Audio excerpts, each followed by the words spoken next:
Rétrospective de 2024 avec ce soir un projecteur sur les opérations des forces de défense et de sécurité. Durant l'année écoulée, de nombreux grands terroristes ont été neutralisés et plusieurs de leurs bases détruites. Des résultats obtenus grâce à une armée compétente. À Bamako, les citoyens expriment leurs attentes pour le nouvel an. Ces attentes vont des Mali de paix et de sécurité au renforcement de l'autosuffisance alimentaire et à la résolution de la crise énergétique. Beaucoup de Bamakois espèrent que les autorités arriveront à relever les défis auxquels le pays est confronté avec l'appui de la population. Le ministère de l'Environnement veut mettre de l'ordre dans les zones minières. Une délégation du département est sur le terrain. Elle vient de visiter des sites d'exploitation dans les localités de Kourémalé et de Narena. Constat, tous les exploitants ne respectent pas les consignes données par les autorités.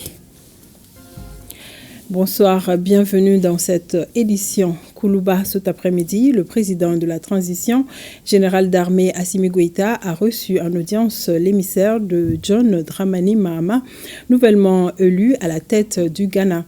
Cet émissaire, accompagné d'une forte délégation, est porteur d'une invitation à la cérémonie d'investiture du président ghanéen. Cette invitation du président Goïta annonce le renforcement de la coopération bilatérale entre le Mali et le Ghana.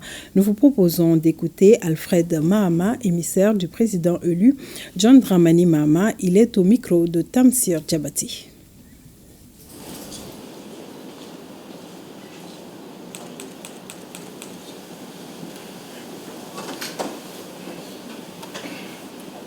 It's a delegation specially to convey La présence de notre délégation aujourd'hui à Bamako, c'est sur instruction du président élu du Ghana, son Excellence, le président John Dramani Mahama. Et l'objet, c'était de venir rencontrer le président de la transition du Mali et lui transmettre en main propre l'invitation du président élu, son Excellence John Dramani Mahama, à bien vouloir prendre part aux cérémonies d'investiture du président élu à Accra. Effectivement, ça a été l'un des sujets phares que nous avons eu l'honneur de discuter avec le président de la transition du Mali. Et c'est pour vous dire que non seulement entre le Ghana et le Mali, nous comptons renforcer et approfondir nos relations de coopération, mais aussi nous pensons également étendre cela à tous les autres pays de l'Alliance des États du Sahel. Nous voulons travailler ensemble et avec notre assistance, notre appui, afin de pouvoir régler tous les problèmes, toutes les questions d'insécurité qui sévissent non seulement au Mali, mais dans les autres pays également de l'Alliance des États du Sahel.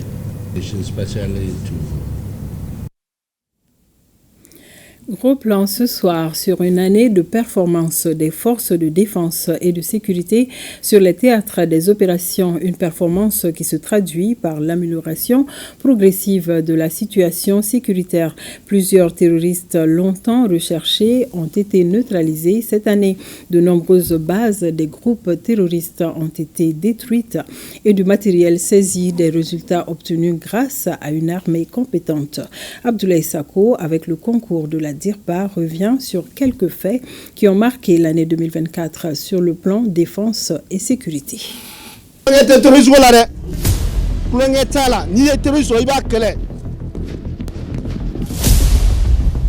C'est un ennemi de la nation.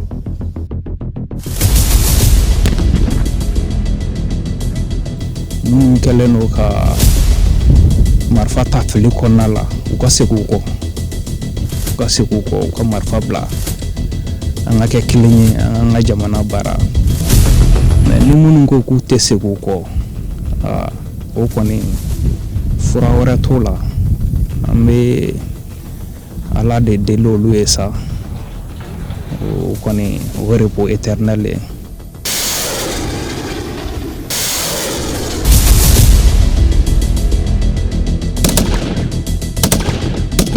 I tɛ se jamanadenw ma, i tɛ se jamana ma. Problème t'a la, an bɛ bɛn mais ni tilalo ko don o don an dibla mila miniki.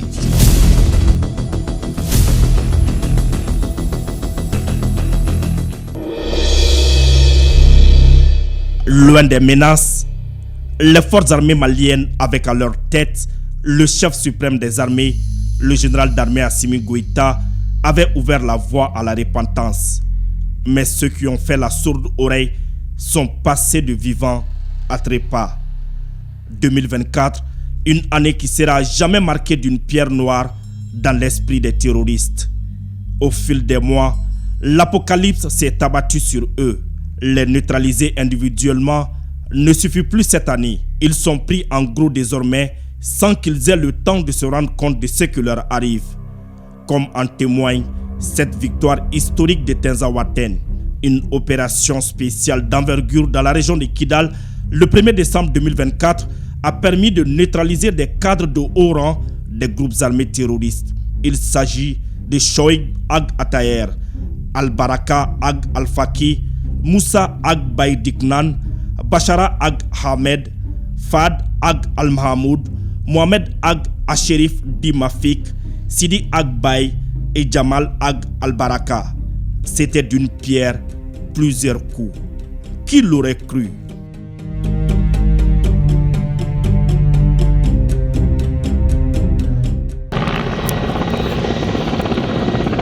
Durant cette année, le soleil s'est couché à l'aube pour les terroristes à Mourdia le 26 mai dernier.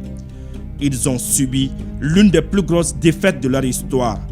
La stratégie des forces armées maliennes n'a jamais laissé aucune chance aux forces du mal. Pourtant, ce sont elles qui ont osé déchirer la clémence de l'aurore en pilonnant le camp de Mourdia. C'était le Rubicon à ne pas franchir. Sans perdre de temps et de manière très professionnelle, les FAMA ont fait le calcul. Le bilan a été lourd. Plus d'une centaine de terroristes neutralisés.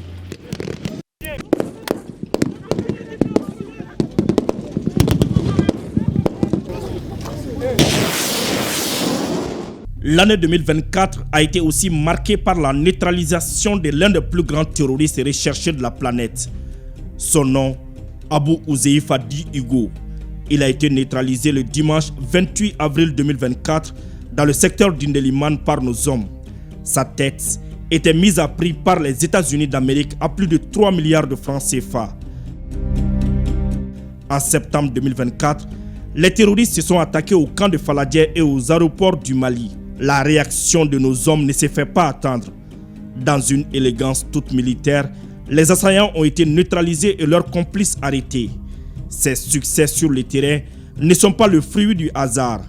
En un an, des équipements roulants et volants ont été mis à la disposition des hommes. Les tout derniers en date sont les drones Akinji. Allez-y demander aux terroristes de Tinzaouaten de quoi ces vecteurs aériens sont capables.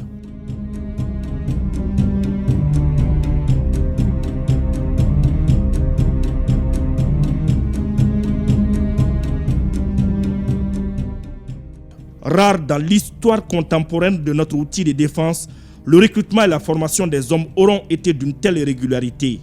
Cette année, tout comme les précédentes, des formations sont organisées de manière ponctuelle et à tous les niveaux. En 2024, les casernes ont changé de visage. Le chef suprême des armées, dans sa politique, entend mettre les hommes dans les meilleures conditions. Le nouveau camp de sang a été inauguré. Ceux de Koutiala, Diema et Kita seront bientôt opérationnels. Le maillage sécuritaire est une réalité aujourd'hui. Sur le plan de la sécurité, de nouveaux commissariats ont été érigés un peu partout à travers le pays. La police, la gendarmerie et la garde nationale ont enregistré des succès sur le terrain grâce à des équipements de dernière génération dont elles disposent. Le 5 juillet 2024, le monde découvre le Centre Interforce de sécurisation des frontières. Ce joyau sécuritaire des temps modernes trône à Kouré-Malé, ville frontalière Mali-Guinée, à 125 km de Bamako. Il s'étale sur une superficie de 5 hectares, dont 2,5 pour la partie principale, avec des commodités adaptées au contexte. Sa position, sa composition sont d'une importance capitale dans la sécurisation de cette partie du pays. Durant 12 mois, Le monde entier a eu la chance de découvrir semaine après semaine les exploits, les actions héroïques des forces armées maliennes dans l'émission Défense citoyenne sur la chaîne nationale ORTM 1.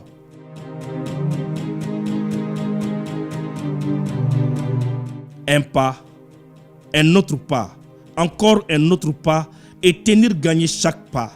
C'est une remontée à jamais vue. Cette expression sied exactement à la métamorphose de notre outil de défense jour après jour. Et 2025 annonce de belles perspectives.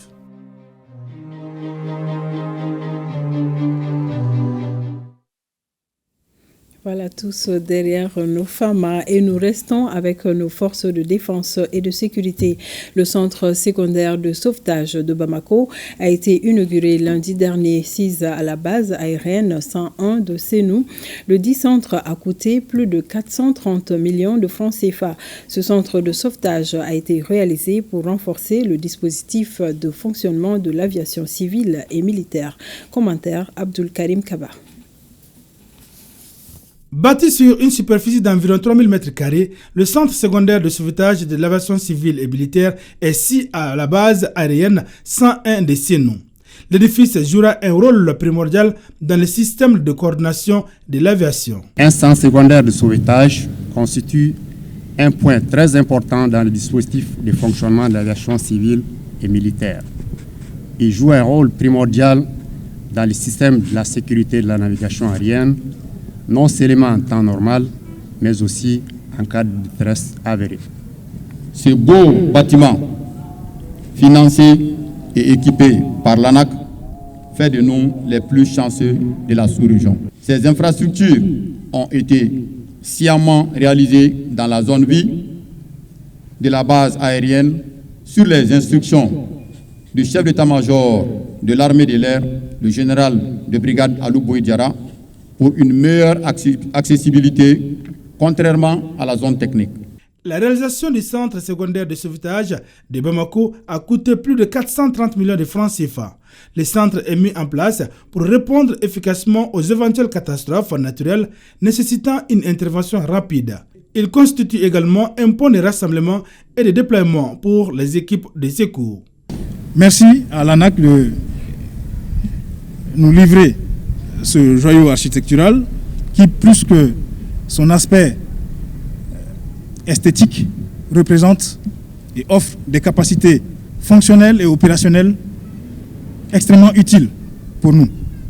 Ça nous permettra de renforcer la posture du Mali et la stature de notre pays sur la scène internationale. L'immeuble R+1 est bien plus qu'un bâtiment. Il symbolise l'effort collectif, la persévérance et la solidarité nationale. A noter que le centre secondaire de sauvetage de Bamako servira également un espace de formation pour les gestionnaires de crises et catastrophes. Et voyons, dans la région de Tombouctou, l'année 2024, les forces de défense et de sécurité ont permis à la population de vaquer tranquillement à leur occupation en traquant les groupes armés terroristes, les bandits et trafiquants. Occasion pour le gouverneur de la région de les féliciter et de les encourager à l'occasion de la soirée de cohésion entre FAMA et population. Idrissa Goulou Sissoko. L'année 2024 qui vient de s'écouler a été encourageante en région de Tombouctou pour les forces de défense et de sécurité dans le cadre de la lutte contre le terrorisme. En effet, grâce au courage et à la vigilance des FAMA, une lutte implacable a été menée contre les groupes armés terroristes, les bandits et trafiquants. Toute chose qui a produit des résultats probants, ce qui fera dire au chef du secteur 3 de l'opération Maliko que ces efforts seront poursuivis en 2025 pour le bonheur des populations de la région. La lutte est éprouvante et la vigilance est quasi permanente. Mais malgré cette situation de tension omniprésente, les hommes gardent le moral et restent attachés à leur serment de défendre le territoire, d'assurer la libre circulation des personnes et de leurs biens. Aussi, sont-ils fortifiés par l'obtention d'actions concrètes à la suite des différentes opérations menées, comme l'élimination, l'arrestation des leaders terroristes, le nettoyage et la sécurisation progressive du secteur. Au cours de la soirée de cohésion entre les femmes et les populations, à l'occasion de la fête de Réveillon, le chef de l'exécutif régional a loué les efforts des forces de défense et de sécurité dans le cadre de la sécurisation de certaines activités menées dans la région et de présenter ses vœux pour le nouvel an 2025. Je voudrais, en ce début d'année 2025, que cette nouvelle année soit pour vous, pour nous tous, pour nos familles, pour nos proches, une année de bonheur, une année de santé, une année de prospérité, et que cette nouvelle année soit l'année qui va nous ramener la paix définitive dans notre chère région Tombouctou, la paix définitive dans notre région Taoudéni, la paix définitive dans notre cher Mali. Gageons que cette nouvelle année soit celle de la sécurisation et de la paix retrouvée en région de Tombouctou. Dans sa mission régalienne, la ministre des Transports et des Infrastructures a inauguré mardi le mur de sécurité au marché de Yirimajo à Bamako. Cette infrastructure devrait contribuer non seulement à protéger les commerçants, à faciliter la régulation de la circulation, mais aussi à réduire considérablement l'embouteillage à la descente du viaduc de Yirimajo. Kassim Diallo, Oumar Traoré. Bamako s'agrandit, la population augmente, la circulation devient plus dense avec ses contraintes. Et c'est dans le souci de sécuriser les usagers et leurs biens que le ministre des Transports et des Infrastructures, accompagné de ses collègues de la sécurité et de la protection civile et celui de la jeunesse et des sports, a procédé à l'inauguration du mur de sécurité qui sépare la voie route nationale numéro 6 et le marché de Yirimajo dans la commune 6 du district de Bamako. La réalisation de l'infrastructure a coûté 30 millions de francs CFA. Quand vous regardez les accidents que nous constatons, les accidents sont de diverses sources. C'est-à-dire souvent on a la défaillance technique des engins, des véhicules. Souvent on a des conducteurs qui ne respectent pas les codes de la route. Et souvent, on a l'occupation anarchique de la chaussée qui est destinée à recevoir les véhicules. Donc, on a procédé à des sensibilisations. Malheureusement, les sensibilisations ne nous ont pas donné des résultats escomptés. Donc, on a décidé, avec l'Agence nationale de la sécurité routière, d'ériger un mur qui permet de séparer la chaussée du marché. La construction de ces murs de sécurité au niveau du marché de Yirimajo est une aubaine pour les usagers. Et c'est une bonne initiative quand même. Ça évite beaucoup d'accidents et beaucoup d'autres choses. Nous, les commerçants du marché de Yirimajo, sommes très contents de la construction de ces murs de sécurité. Avant, nous étions exposés à tout danger de la circulation. L'ANASER, l'Agence nationale de la sécurité routière, dont le rôle dévolu est d'appuyer les départements dans la protection des usagers de la route, salue la construction de cet ouvrage et qui porte déjà des visuels d'information et de sensibilisation à l'endroit du public.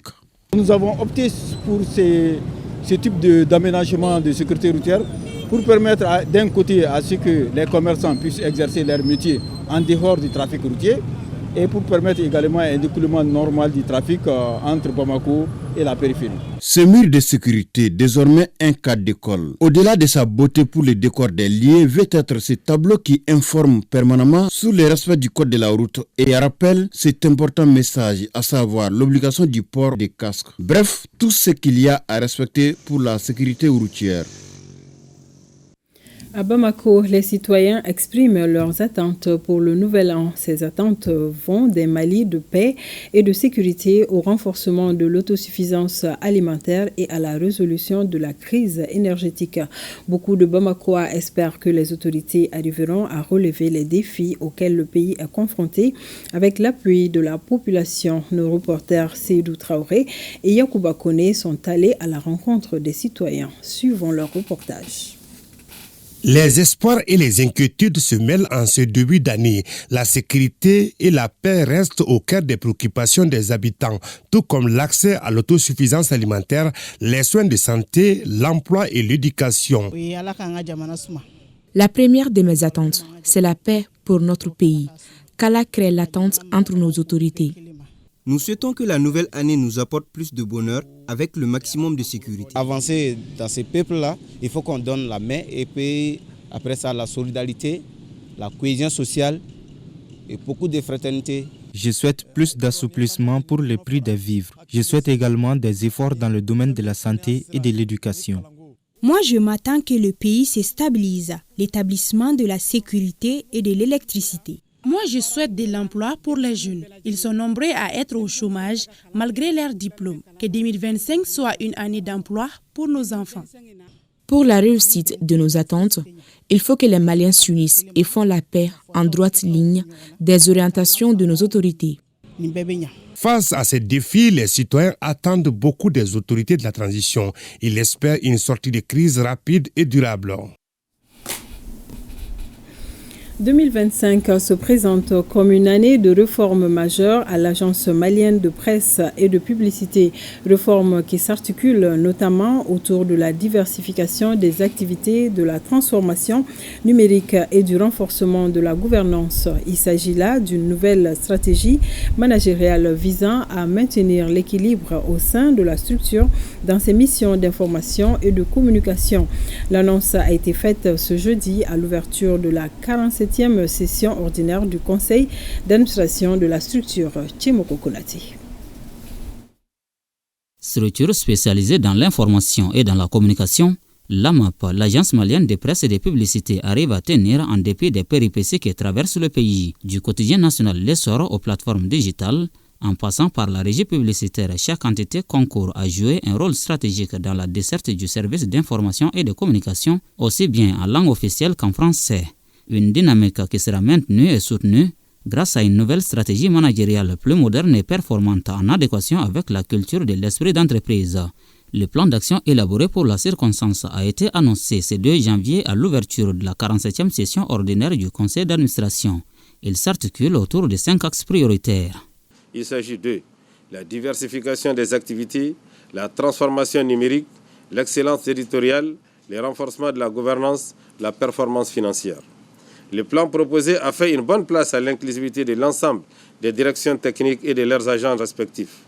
C'est dire combien il tient compte de la dimension communication interne, communication externe, mais surtout d'un mécanisme de suivi-évaluation adéquat.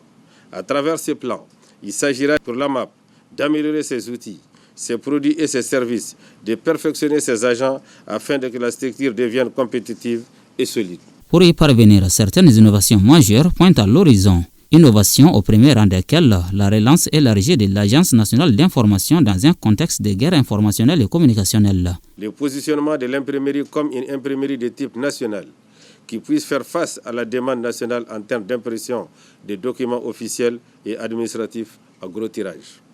La refonte de la maquette du quotidien national L'Essor avec une ergonomie plus attrayante de nouvelles rubriques, l'augmentation des pages en couleur de 4 à 8 et de la pagination de 16 à 24 pages. La relance de la presse communautaire dans un contexte de nouvelles législations sur nos langues officielles. L'engagement de toutes les plateformes physiques et numériques de l'AMAP pour renforcer la stratégie de communication de la Confédération des États du Sahel. Ces réformes de grande envergure ainsi annoncées, qui feront objet d'une évaluation, devront commencer à produire les résultats escomptés courant cette année 2025. Le budget prévisionnel élaboré à cet effet est soumis à l'approbation des administrateurs à la faveur de cette 47e session. Il est estimé à près de 2,5 milliards de francs CFA, dont environ 921 millions au titre de la subvention de l'État, le reste relevant de ses ressources propres. La cellule de coordination et de statistique du secteur de l'administration territoriale, fonction publique et sécurité intérieure vient de tenir la toute première session ordinaire de son comité de coordination au titre de 2024. Sur 23 activités au programme, 16 ont été réalisées. Un taux d'exécution jugé satisfaisant malgré les difficultés d'ordre financier. Boubacar Bablé Touré, compte rendu. La cellule de coordination et des statistiques du secteur de l'administration territoriale, fonction publique et sécurité intérieure a pour vocation la planification et l'information statistique en rapport avec les services relevant d'un certain nombre de départements stratégiques. La structure procède ainsi à une évaluation de son programme d'activité au titre de 2024 et se penche sur les perspectives de 2025. S'agissant de 2024, sur 23 activités programmées, 16 ont été réalisées, soit un taux d'exécution de 70%. Des informations partagées lors de la première session ordinaire du comité de coordination de la cellule. En 2024, il y a eu 16 activités qui ont été réalisées, dont la validation des documents, des revues des projets, programmes et la revue sectorielle du secteur. Il y a eu la validation aussi de l'annuaire statistique, la validation des documents tels que le rapport d'activité. En dépit de ces résultats, certaines difficultés ont entravé l'atteinte des objectifs, dont la faible mobilisation des ressources financières, qui constitue aussi un des défis majeurs pour 2025. Dans l'accomplissement de cette mission, la coordination et la synergie d'action sont fondamentales pour non seulement assurer une compréhension partagée des problématiques et défis du secteur, mais aussi pour assurer la production régulière des informations statistiques fiables et désagrégées de façon consensuelle et inclusive, à même d'assurer la planification et le suivi des politiques et stratégies du secteur. Cette session a permis aux membres de valider le rapport d'activité 2024 de la cellule et d'adopter le programme d'activité 2025.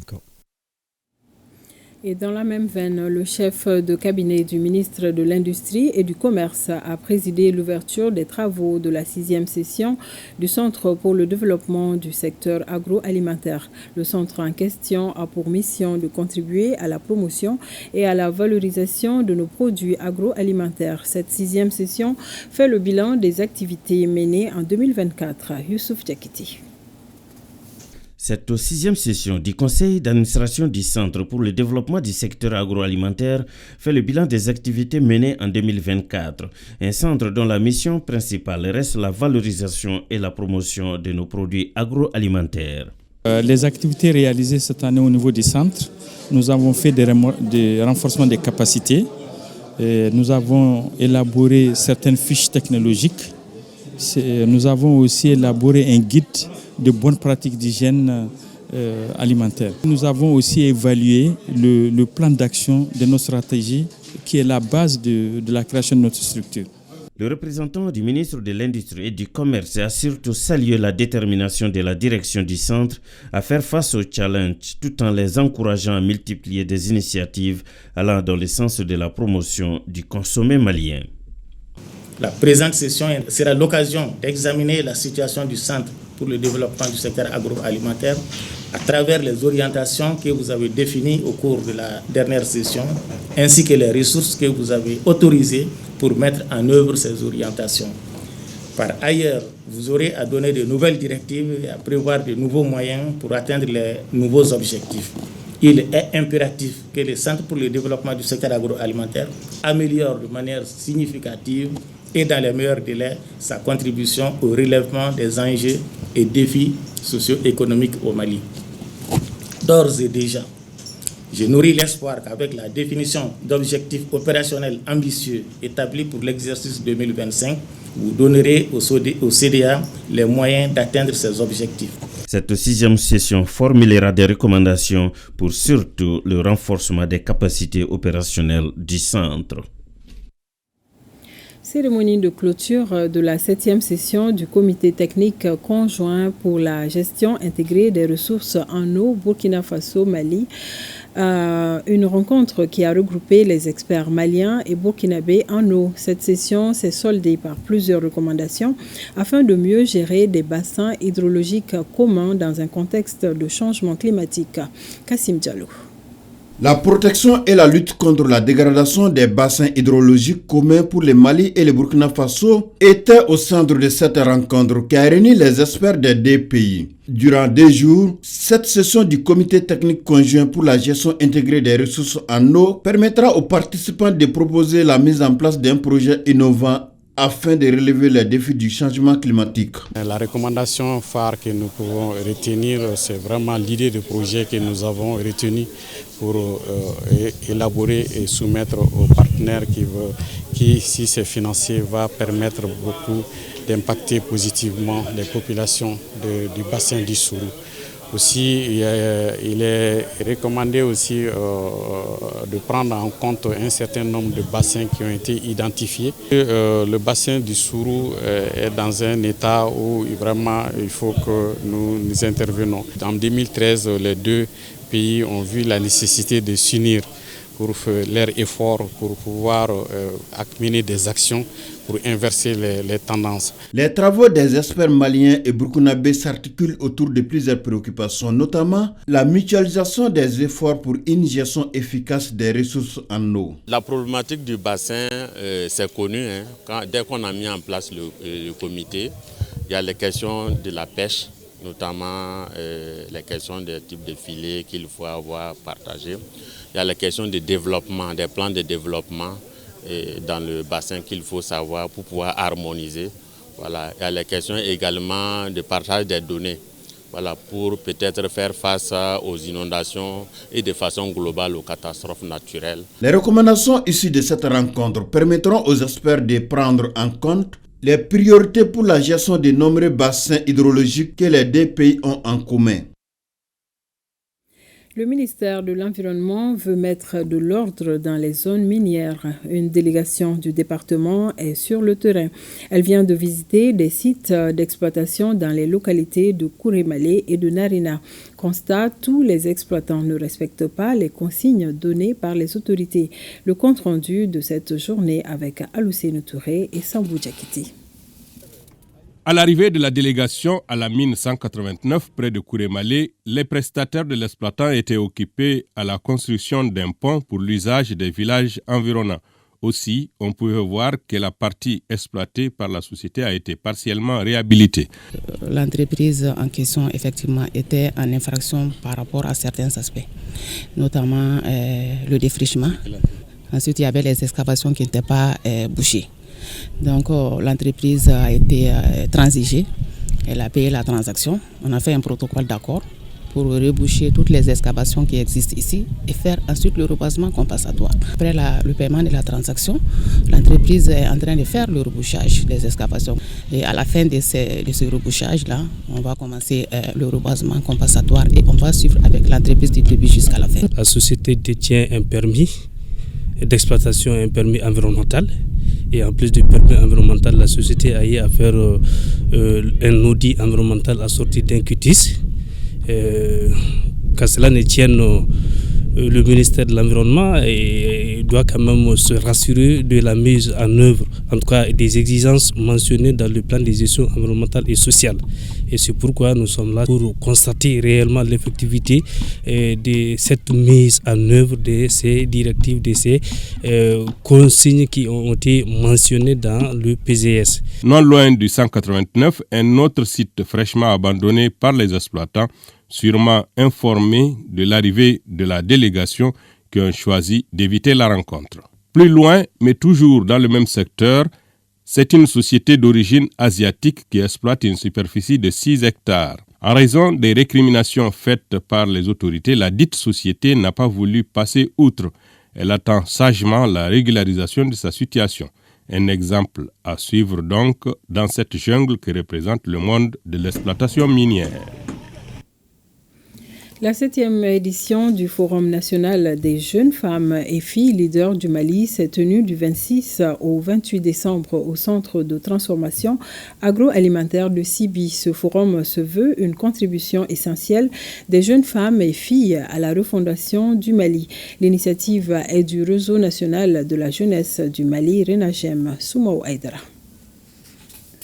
Les femmes et les filles en première ligne pour la refondation du Mali Koura. Elles qui sont considérées comme des piliers de la consolidation de la paix, de la stabilité et surtout de la réconciliation nationale. C'est dans cet esprit que le Réseau national de la jeunesse du Mali, RENAGEM, a initié ce forum national des jeunes femmes et filles leaders du Mali. Le thème principal du forum, c'est sur la consolidation de la paix, la cohésion sociale et la réconciliation nationale.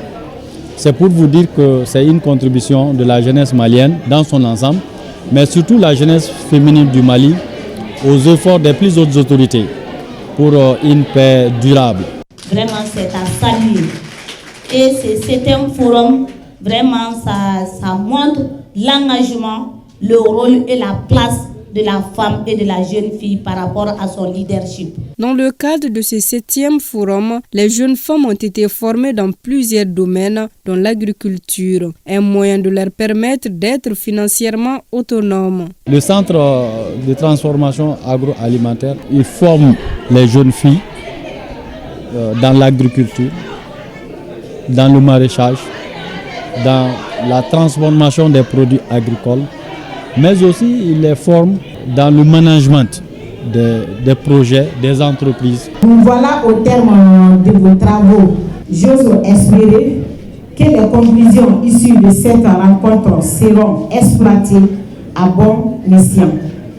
Au bonheur des jeunes femmes et filles leaders du Mali.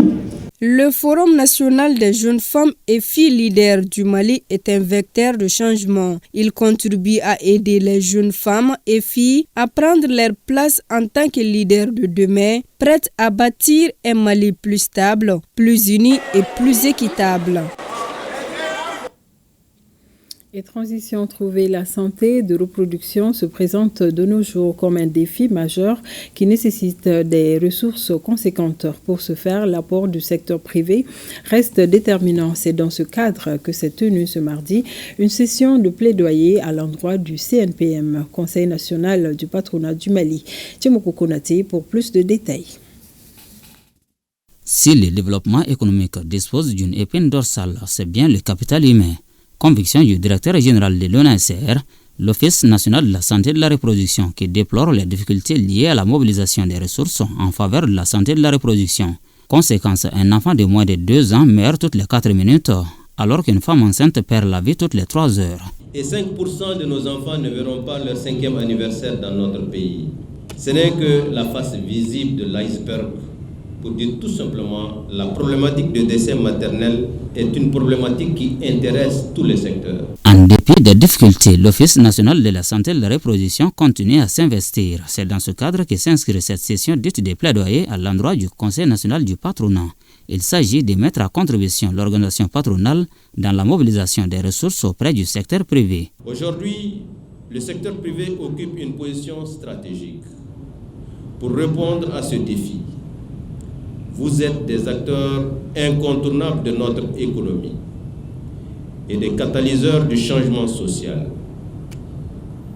Votre rôle dans la mobilisation des ressources financières pour la santé de la reproduction et la planification familiale peut transformer des vies et renforcer la base même du développement national. Il s'agit d'un enjeu de développement humain qui ne peut être ignoré. Et l'implication du secteur privé est essentielle pour compléter les efforts du gouvernement. En tant qu'acteur économique, nous avons une responsabilité sociale envers nos communautés et nos employés. Cette session de plaidoyer s'inscrit dans la mise en œuvre d'une série d'activités que mène l'ONACR, notamment pour le bien-être de la femme et de l'enfant. Au terme des travaux, il est prévu la signature d'une charte d'engagement des parties en vue de leur implication effective dans la promotion de la santé et de la reproduction. L'Association malienne des jeunes musulmans AMJM a tenu samedi dernier à Bamako son 8e congrès ordinaire au terme de 2 journées de travaux sur le thème le militantisme au sein de l'AMJM, défis et perspectives. Les membres de l'association ont réélu Ousmane Diarra à la présidence pour un nouveau mandat de 5 ans. Mohamed Sangaré, compte rendu. Fondée en 1991, l'Association malienne des jeunes musulmans AMJM vise à rassembler la jeunesse musulmane du Mali, à promouvoir les valeurs islamiques et à renforcer la spiritualité chez les jeunes. Lors de ces congrès, le bureau exécutif a travaillé en étroite collaboration avec ses membres pour évaluer les activités passées et définir les perspectives d'avenir. Un processus démocratique salué par les départements en charge de la jeunesse et les autorités religieuses. Je demande au nom de mon ministre aux jeunes musulmans d'être des modèles aujourd'hui. Nous, on veut des jeunes qui impactent de façon positive sur leur environnement. On compte sur les jeunes musulmans du Mali pour qu'ils puissent sensibiliser, pour qu'ils puissent donner des conseils dans leur localité à ces jeunes-là. Depuis la création de l'AMJM en France, les présidents qui sont succédés ont montré leur degré de militantisme, leur degré de dynamisme, afin de promouvoir l'islam parmi les jeunes. Au cours des 2 jours de discussion, les membres ont souligné l'importance du militantisme au sein de l'AMJM. Et Ousmane Diarra a été reconduit à la présidence avec des objectifs clairs pour les années à venir. Nous voulons mettre l'accent sur la formation des jeunes, la sensibilisation, l'éducation qui fait partie des objectifs de l'AMJM. Donc l'AMJM, à travers les actions que nous comptons mener, pouvoir concilier cela pour avoir un jeune ou une jeunesse saine, une jeunesse compétente et une jeunesse capable de faire face aux défis. Il dispose de 5 ans pour concrétiser sa vision visant à renforcer le bien-être de l'association.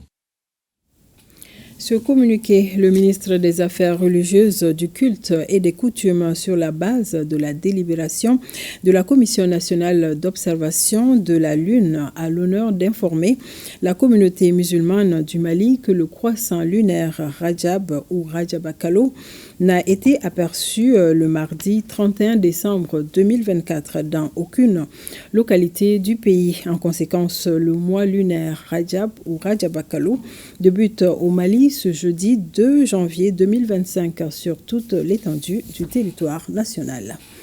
Plus de 45 millions de francs CFA, c'est la valeur d'un lot de matériel et d'équipements sanitaires remis au centre de santé de référence de Gao. Ces matériels devront être repartis entre 3 centres de santé communautaires du cercle de Gao.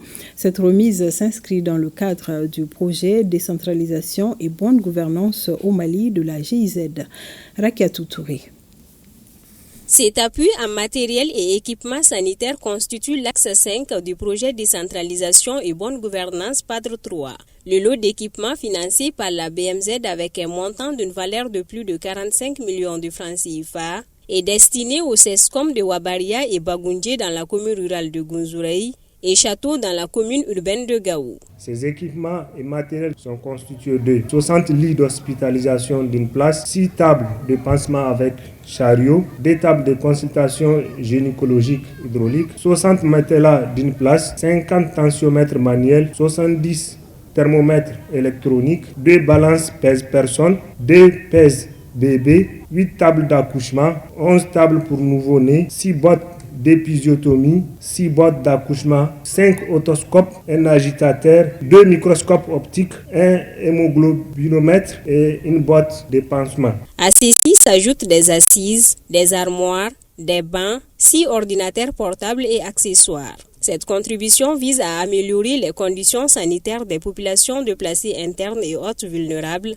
à travers le renforcement des services sociaux de base. Il n'y a pas de santé sans la mère et l'enfant. Cette composante a été bien prise en compte dans tout ce lot que vous venez d'observer. Mes vifs remerciements aux plus hautes autorités qui ont bien voulu en tout cas mettre le pays sur une direction où les besoins avec les partenaires sont identifiés jusqu'au niveau opérationnel. Je profite de la circonstance pour rassurer que bon usage en sera fait de votre geste et que personnellement j'y veillerai à ce que les groupes cibles puissent bénéficier des impacts positifs. Une délégation de la Direction générale des collectivités territoriales a pris part à la cérémonie de remise. L'Alliance des Berabiches du Mali vient de tenir à Tombouctou son assemblée générale statutaire. Cette rencontre placée sous le signe de la paix et de la cohésion sociale a enregistré la présence des chefs de village, de tribus et de fractions ainsi que des communautés voisines. À l'issue de la rencontre, Sidi Mohamed Ould Ahmed Saloum est désigné pour conduire la destinée de l'Alliance pour une durée de 2 ans. Najim Babasissé. Promouvoir la paix et le vivre ensemble par le biais du dialogue inter- et intracommunautaire. Appuyer les autorités de la transition dans leurs efforts en faveur de la paix et de la cohésion sociale. Ce sont là, entre autres objectifs de cette Assemblée générale des Berabiches du Mali, organisée à Tombouctou. Une rencontre qui a convergé, outre la communauté Berabiche, des communautés voisines, partisanes du bon vivre ensemble. La communauté Berabiche s'est réunie en quittant la Mauritanie, l'Algérie, ici à Tombouctou, Bamako.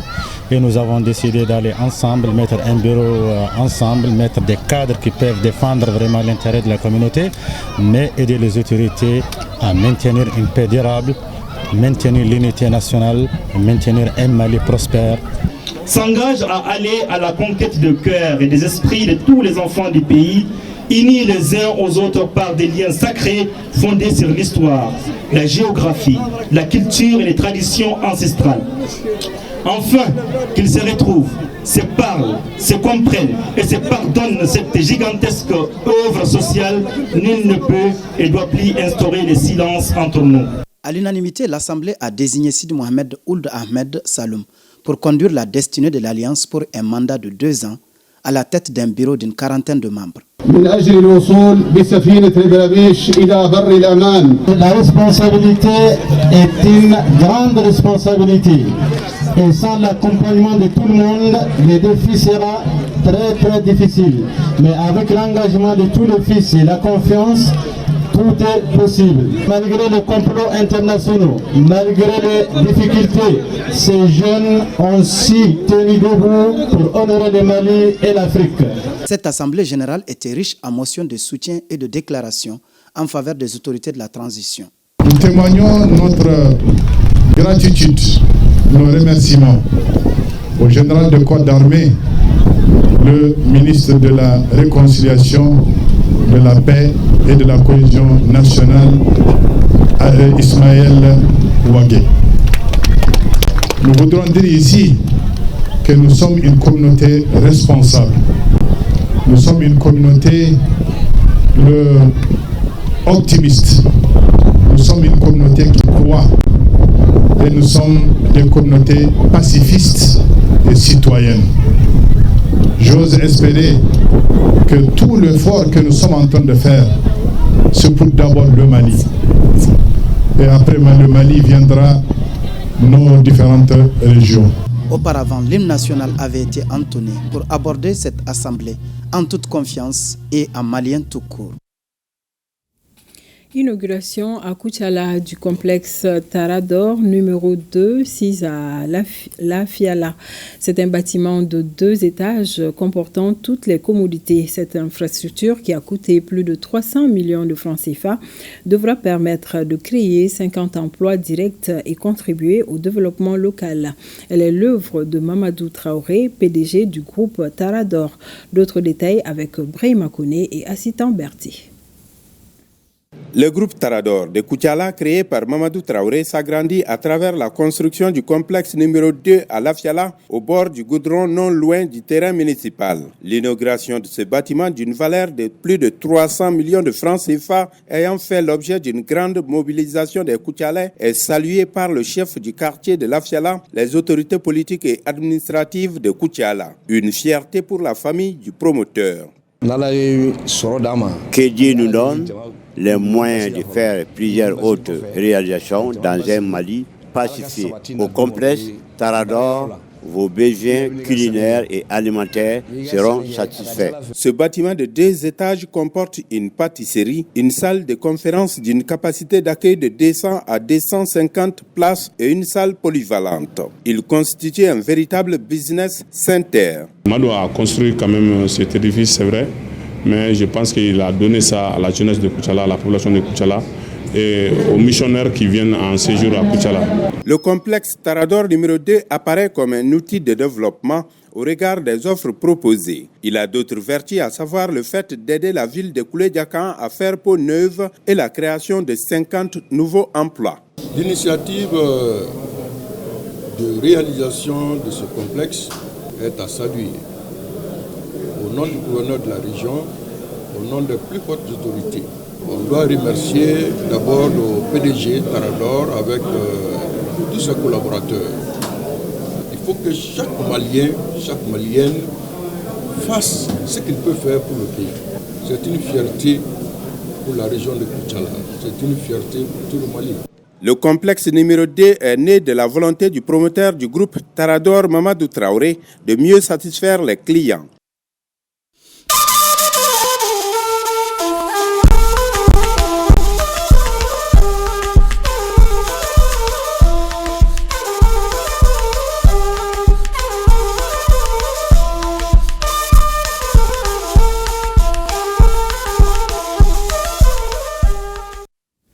L'Alliance pour la refondation du Mali soutient la Confédération des États du Sahel. Elle salue le retrait des 3 pays de la CEDEAO et appelle les sceptiques à regagner l'AES. Ces informations ont été données lors d'un meeting organisé à la place AES ici à Bamako. Rencontre qui a vu la participation de certains partis politiques et associations, nous dit Batraoré. Les militants de l'AREMA, l'Alliance pour la refondation du Mali, se sont mobilisés en grand nombre à la place de la Confédération des États du Sahel de Bamako en cette soirée du 1er janvier 2025. Au menu des débats, le point d'étape et les perspectives de la lutte panafricaine de libération du Mali, de l'AIS et de l'Afrique. Les responsables de l'AREMA sont convaincus que le Mali et les autres pays de l'AES font mieux aujourd'hui en ce qui concerne la sauvegarde de la souveraineté et que nul ne peut arrêter leur démarche vers la libération. Ils sont soutenus dans cette voie par des invités qui partagent cette vision. L'échec de la CEDEAO a conduit aujourd'hui vivement à créer l'AES. Oui, l'échec de la CEDEAO a poussé aujourd'hui les peuples à prendre conscience. L'AES sera aujourd'hui la porte d'entrée de l'Union des républiques africaines. Nous sommes là aujourd'hui pour dire à la CEDEAO que cette rupture est irréversible. Le président de l'AREMA rappellera que la création de l'AES est plus qu'une nécessité pour les pays membres et leur départ de la CEDEAO est une mesure d'une grande opportunité. Camarades d'élites militantes et militants, nous disons encore aux pessimistes, aux indécis, aux manipulés, aux poltrons et aux vendeurs de la peur que la décision de nos plus hautes autorités de la Confédération des États de l'AES de prendre des dispositions et des mesures opérationnelles préventives vis-à-vis des mauvaises intentions complotistes et doublées de mauvaise foi des syndicats des chefs d'État de la CEDEAO, devenus depuis toujours les bras politiques dans notre espace et la caisse de résonance de la France et ses alliés au sujet du retrait définitif et irréversible de l'AES de la CEDEAO. Cette décision de nos chefs d'État est cohérente avec les attentes de tous les peuples de l'espace AES qui est déterminé à faire un bloc uni et soudé derrière la décision de nos chefs d'État. J'ai nommé le capitaine Ibrahim Traoré, président du FASO, que je vous prie d'applaudir. Le général Abdrahman Chani, président du Niger, et le général d'armée Assimi Goïta, notre cher président du Mali et président en exercice de la Confédération de l'AES. Le président de l'AREMA a enfin saisi l'occasion pour lancer un appel aux ressortissants des pays de l'AES qui doutent jusqu'ici à regagner la Confédération car cette dernière n'est plus loin de la victoire finale.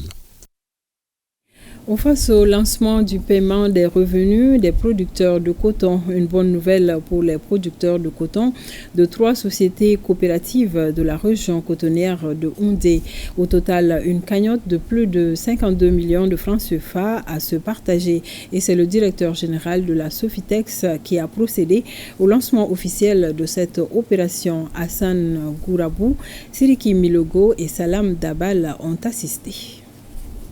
Dans la peau d'un caissier, le directeur général de la Sofitex procède au paiement des gains d'une société coopérative de producteurs de coton.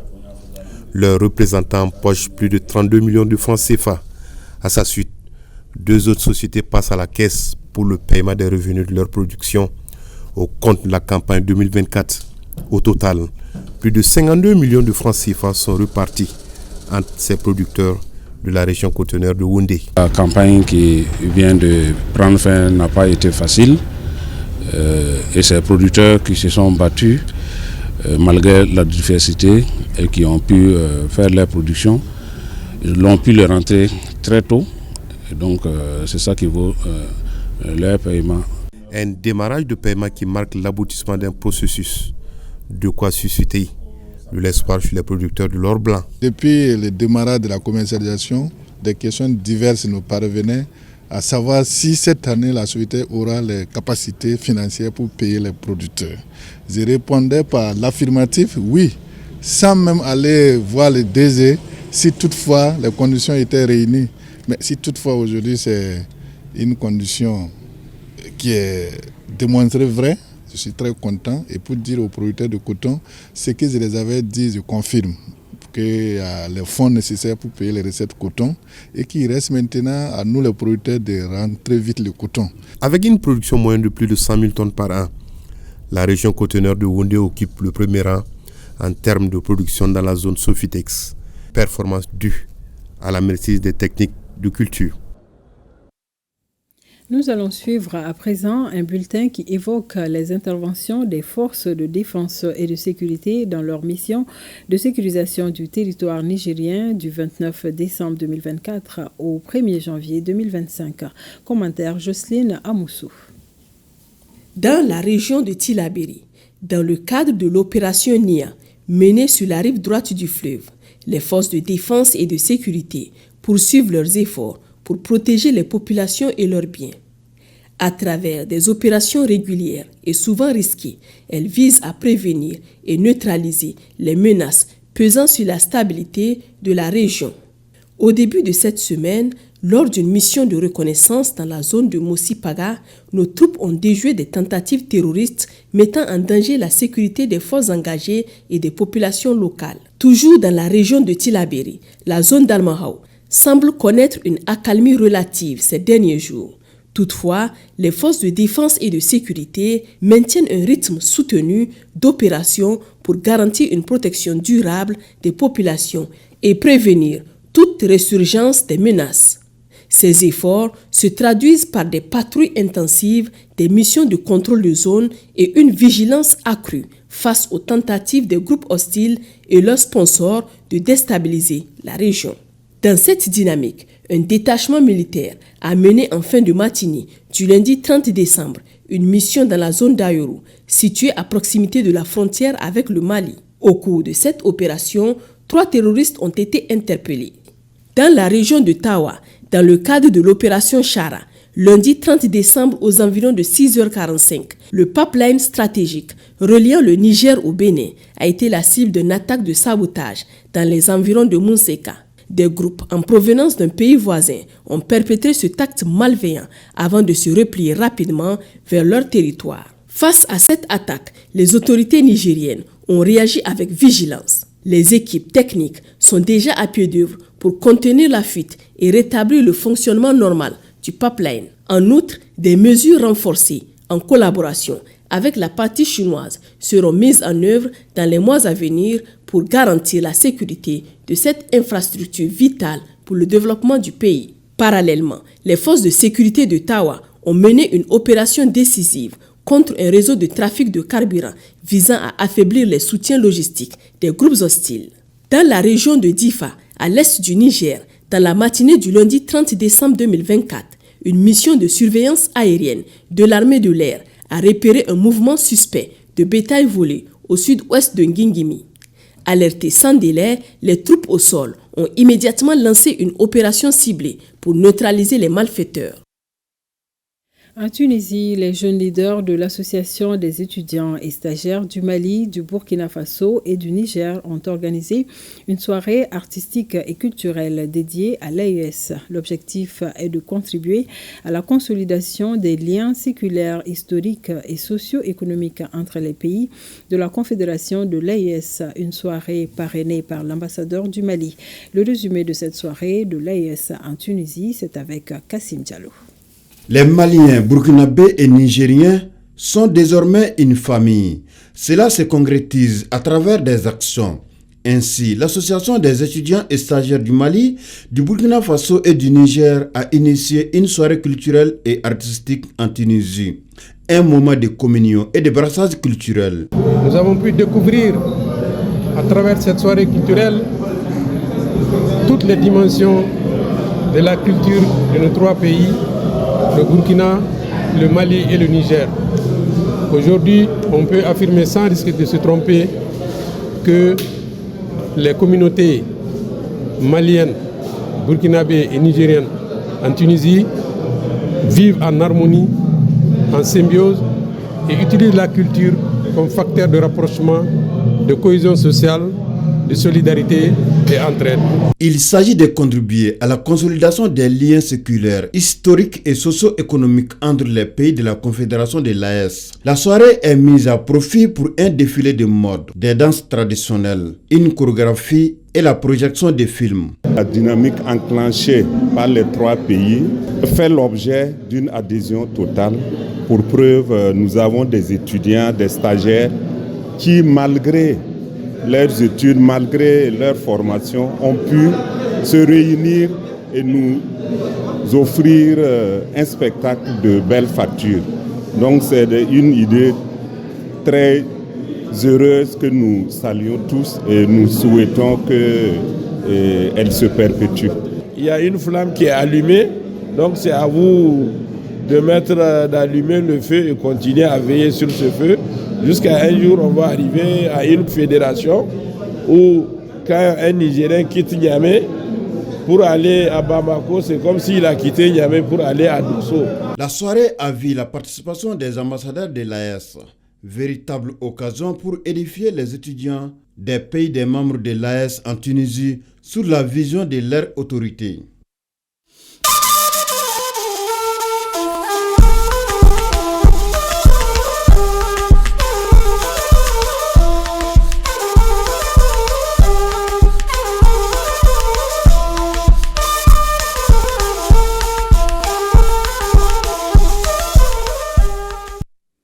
Et ce communiqué de soutien au gouvernement suite à la dénonciation de l'Algérie en date du 1er janvier 2025.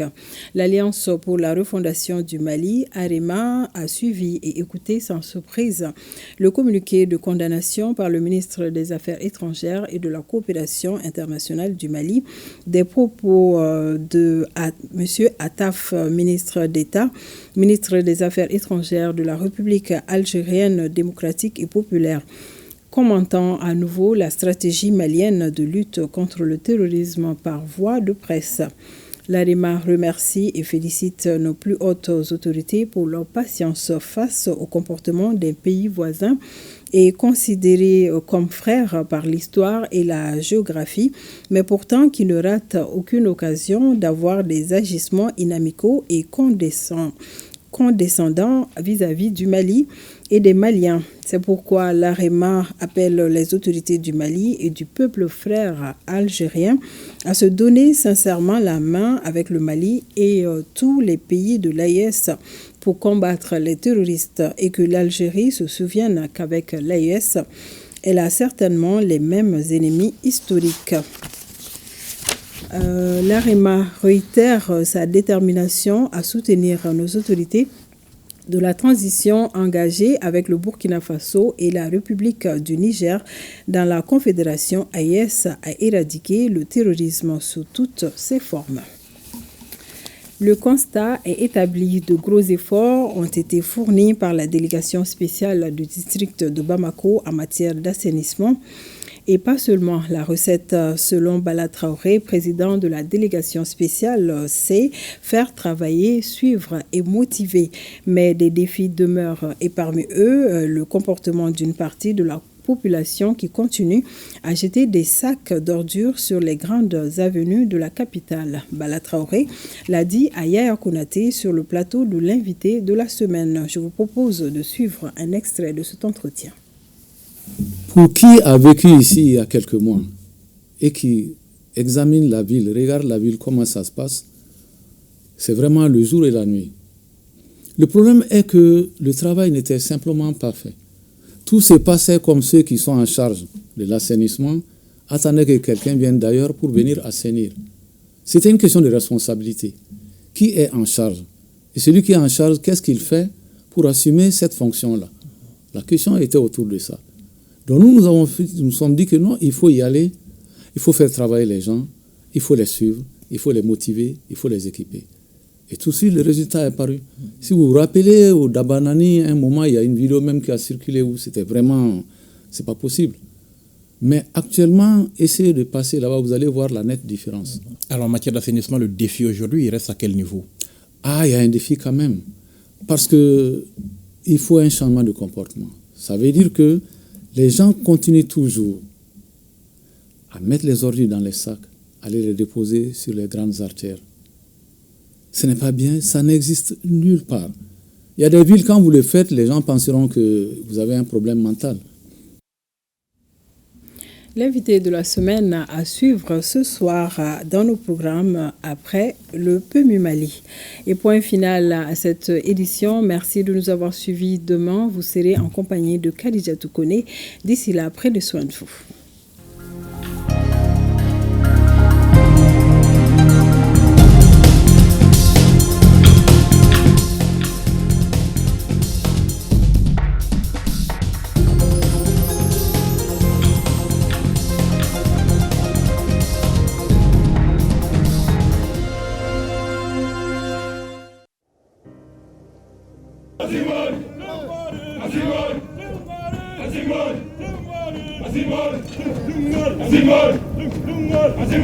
Nous laissons derrière nous tout ce que nous avons de plus cher. Enfants, épouses, amis, pères et mères,